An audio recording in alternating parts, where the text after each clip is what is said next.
نحن أمام استحقاق العبور التالي، وأكبر معوق لحركة الاستقرار وحركة النمو والتنمية والنهضة هو الفساد.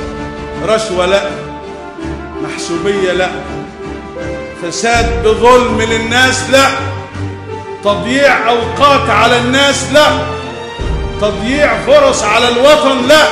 فهؤلاء الآن لأنهم حاسين وفاهمين وعارفين أني بفتح الملفات الفاسدة هذه، إذا لم يرعوي هذا البعض الذي يحاول أن يخرق أو يوجد خرقا في سفينة الوطن لن يرحم شعب مصر.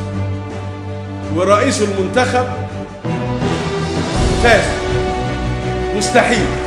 هذا أمر وطن.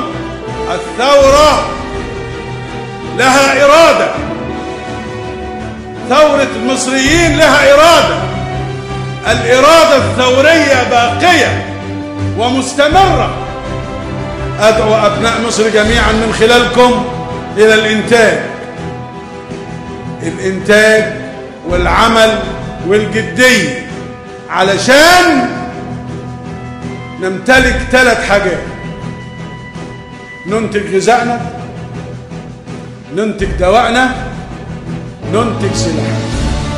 وأعدوا لهم ما استطعتم من قوة ومن رباط الخيل ترهبون به عدو الله وعدوكم وآخرين من دونهم لا تعلمونهم الله يعلمهم.